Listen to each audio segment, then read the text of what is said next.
Magandang araw ulit sa inyo mga kalahi. Nandito na naman si Kalahing Saban, no, na magbigay na naman ng update sa inyo patungkol po sa napakasariwang balita na naganap sa atin pong bayan mga kalahi. No? Kaya ngayon mga kalahi, mayroon na naman akong ibalita sa inyo patungkol po ni Tol Tolentino, mga kalahi kong Pilipino. Ito po si Tol Tolentino mga kalahi. Ito po atin pong kumbaga nababasa po natin kung gaano siya kasinsero, kaseryoso sa kanya pong karir pamulitika mga kalahi. Ito po si Tolentino, dati parang ayaw po, ngunit nagpakita siya ng gilas, no, na talagang binubudyak talaga niya itong troll farm, no, funded by China. Parang ano na, no, parang nakuha ang loob ko, no? Parang nabihag ang loob ko para kay Tol Tolentino, Tol ng bayan. Kaya dito mga kalahi, napansin ko at kumbaga nakilapis ko talaga kung gaano kaseryoso ang Tol Tolentino sa Senado mga kalahi. Kaya ako po'y nananawagan sa akin pong mga kaibigan, sa akin pong mga kasamahan, sa akin pong mga relatives na huwag natin kalimutan sa araw ng halalan sa Mayo 12 ang Tol Tolentino sa Senado mga kalahi, dahil dito po, no, naunawaan ko talaga gaano siya ka anti-China talaga siya, no. Siya po ay binubudyak talaga niya itong China. Ayaw niya talaga itong pro-China. Kaya pala mga kalahi na lumabas siya, iniwan niya ang PDP laban, no, ni Duterte. Siya po ay parang siya doon, anong posisyon niya sa PDP laban, iniwan niya dahil magkaiba talaga ang pananaw. So ayaw niya na maging pro-China. Ayaw niya na magiging tayo, province ng China at bibilihin ng mga Chinese Coast Guard, no? Kaya ito po yung na-appreciate ko talaga ang si Tol Tolentino dito po mga kalahi. Kaya sa May 12, sa next week, no? Alala, eleksyon, huwag natin kalimutan si Tol Tolentino sa Senado mga kalahi, no? Kaya may ipakita po ako ng video mga kalahi kung paano niya pinudyak ang hired of Chinese embassy dito po sa Pilipinas. Hindi, nahuli po na parang nagsisinungaling ang itong mga Chinese na to, no? Kasi sila po'y binayaran para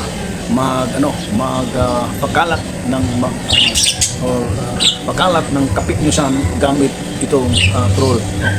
May bayad talaga. Tingnan niyo mga kalahi itong video. I categorically deny the allegation that Invictus has engaged in any unlawful activity, including the spread of disinformation to influence this coming election. Ito ang ginit ng Infinitus Marketing Solutions Incorporated sa pagdinig ng Senate Special Committee on Philippine Maritime and Admiralty Zone.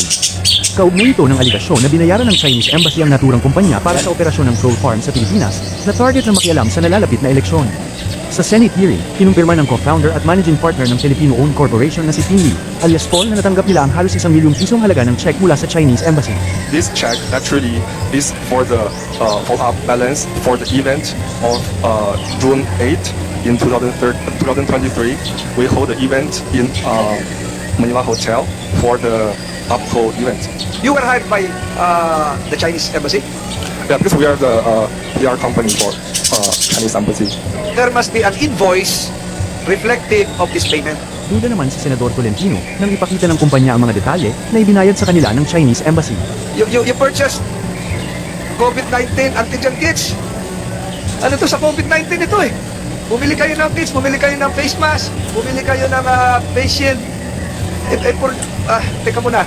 Wala na COVID doon eh. Yun ang mga kalahi, no? June 9, 2023. Dito po mga kalahi, atin po naunawaan na Officially, the World Health Organization declared the end of COVID-19 2022 pa ata or before.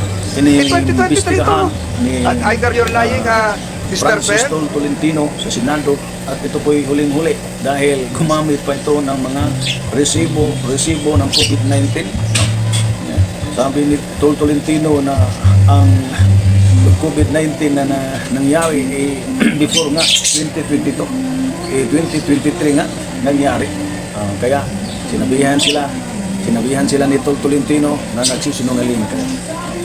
No, kaya mga kalahi, no, mag-ingat na po tayo mga kalahi dahil talagang itong China talaga mga kalahi na nanghihimasok talaga sa Pilipinas at gusto nilang i-manipulate ang halalang parating ngayong May 12, 2025 talaga mga kalahi. Kaya binabantayan na ngayon ang susunod na maganap, no? Lalo na itong troll farm na nagpapakalat ng mga mali na impormasyon para sa ating mga kababayan. Parang ginugulo at talagang sinisira talaga ang napakayapang halalan mga kalahi. Kaya payo po sa bawat isa ng mga butante, huwag po kayong magpauto-uto, lalo na mapanood ninyo sa social media na kunwari parang maraming tao ang rebelde sa gobyerno.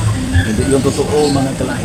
Kaya huwag kayong magpadala dahil gusto lang ng China mga kalahi na ang Pilipinas ay palaging mapasailalim sa kanila dahil gusto nilang gawin po tayo ng probinsya at gawin po tayong sakop nila at wala silang takot na mambubuli sa ating pong kapwa Pilipino. Kaya mga kalahi, ako po'y nanawagan sa inyo na kailangan buksan natin ating puso't isipan, intindihin, unawain ang pangyayari sa ating bayan. Isuporta natin ang ating mahal na Presidente PBBM, tapos ang kanyang senatorial sledge. Kailangan na pipiliin ninyo sila mga kalahi, lalo na ito si number 1 sa balutan, si Binhor Abalos, no? Huwag ninyong kalimutan, no? Liba na lang ni pwede ninyong alisin yun sa 12 sa alyansa itong Aimee, yung matandang kapatid ni PBBM at saka si Villar, dahil hindi po yan mapagkatiwalaan. Kaya sa inyo na ang desisyon mga kalahi. Maniwala po kayo sa ating mahal na Presidente. Siya po ay matino, mabait at nag-iisip sa ating lahat para sa kabutihan, sa kapakanan ng inang bayan Pilipinas. Maraming salamat mga kalahi. Huwag